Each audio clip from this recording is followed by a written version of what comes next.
ಬೆಂಗಳೂರಿನಲ್ಲಿ ಪಾಕಿಸ್ತಾನದ ಪರವಾಗಿ ಘೋಷಣೆ ಕೂಗಿದ್ದ ಒಬ್ಬ ವ್ಯಕ್ತಿ ಅವನನ್ನ ಈಗ ಹೆಡೆಮುರಿ ಕಟ್ಟಲಾಗಿದೆ.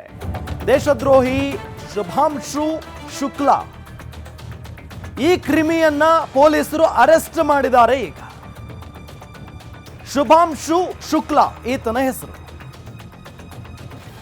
ವೈಟ್ ಫೀಲ್ಡ್ನ ಪ್ರಶಾಂತ್ ಲೇಔಟ್ನಲ್ಲಿ ನಡೆದಿದ್ದಂತ ಘಟನೆ ಇದು.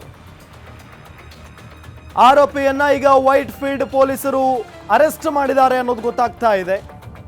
ಛತ್ತೀಸ್ಗಢ ಮೂಲದ ಆರೋಪಿ ಶುಭಾಂಶು ಶುಕ್ಲಾ ಛತ್ತೀಸ್ಗಢದವನು ಅನ್ನೋದು ಗೊತ್ತಾಗ್ತಾ ಇದೆ. ಬೆಂಗಳೂರಿನಲ್ಲಿ ಟೆಕ್ಕಿಯಾಗಿ ಕೆಲಸ ಮಾಡಿಕೊಂಡಿದ್ದಂತೆ ಇವನ ಯೋಗ್ಯತೆಗೆ.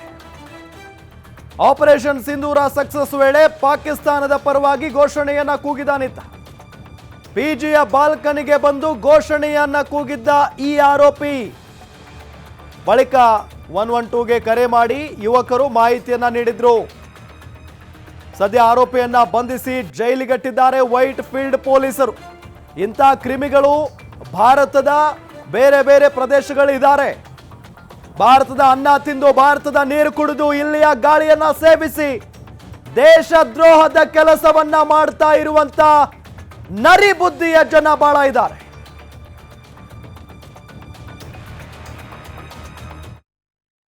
ಒಂದೂವರೆ ಗಂಟೆ ಸಮಯದಲ್ಲಿ ಪಿಜಿಯಲ್ಲಿ ಪಾಕಿಸ್ತಾನ ಪರವಾಗಿ ಘೋಷಣೆ ಕೂಗಿದ್ದಾರೆ ಎಂಬ ದೂರು ಬಂತು. ದೂರಿನ ಆಧಾರದ ಮೇಲೆ ನಮ್ಮ ಸ್ಥಳೀಯ ಪೊಲೀಸರು ವೈಟ್ಫೀಲ್ಡ್ ಠಾಣೆಯಲ್ಲಿ ಪ್ರಕರಣವನ್ನು ದಾಖಲು ಮಾಡಿ ಆರೋಪಿಯನ್ನು ದಸ್ತಗಿರಿ ಮಾಡಿರ್ತಾರೆ.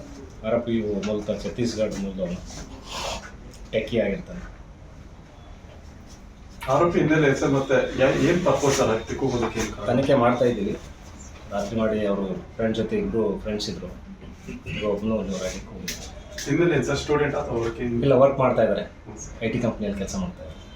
ಎಷ್ಟು ವರ್ಷದಿಂದ ಬೆಂಗಳೂರಿನ 25 ವರ್ಷ ಅವರು ಇತ್ತೀಚೆಗೆ ಬಂದಿದ್ದಾರೆ. ಆ ರೀತಿ ಕೂಗೋದಕ್ಕೆ ಏನು ಸರ್ ಕಾರಣ? ಯಾಕಂದ್ರೆ ಯಾವ್ದಾದ್ರು ಡ್ರಿಂಕ್ಸ್ ಅಥವಾ ಯಾವುದೋ ನಶೆ ಏನಾದರೂ ತನಿಖೆ ಮಾಡ್ತಾ ಇದ್ದೀವಿ ಅದನ್ನು ಕೂಡ ಈ ಹಂತದಲ್ಲಿ. ಒಂದೂವರೆ ಗಂಟೆ ಸಮಯದಲ್ಲಿ ಪಿಜಿಯಲ್ಲಿ ಪಾಕಿಸ್ತಾನ ಪರವಾಗಿ ಘೋಷಣೆ ಕೂಗಿದ್ದಾರೆ ಎಂಬ ದೂರು ಬಂತು. ದೂರಿನ ಆಧಾರದ ಮೇಲೆ ನಮ್ಮ ಸ್ಥಳೀಯ ಪೊಲೀಸರು ವೈಟ್ಫೀಲ್ಡ್ ಠಾಣೆಯಲ್ಲಿ ಪ್ರಕರಣವನ್ನು ದಾಖಲು ಮಾಡಿ ಆರೋಪಿಯನ್ನು ದಸ್ತಗಿರಿ ಮಾಡಿರ್ತಾರೆ. ಆರೋಪಿಯು ಮೂಲತಃ ಛತ್ತೀಸ್ಗಢ ಮೂಲದವನು, ಟೆಕ್ಕಿ ಆಗಿರ್ತಾನೆ. ಆರೋಪಿ ಹಿನ್ನೆಲೆ ಸರ್ ಮತ್ತೆ ಏನು ತಪ್ಪು ಸರ್ ಕೂಗೋದಕ್ಕೆ ತನಿಖೆ ಮಾಡ್ತಾ ಇದ್ದೀವಿ. ರಾತ್ರಿ ಮಾಡಿ ಅವರು ಫ್ರೆಂಡ್ ಜೊತೆ ಇಬ್ಬರು ಫ್ರೆಂಡ್ಸ್ ಇದ್ರು. ಒಬ್ಬನು ಹಿನ್ನೆಲೆ ಸರ್ ಸ್ಟೂಡೆಂಟ್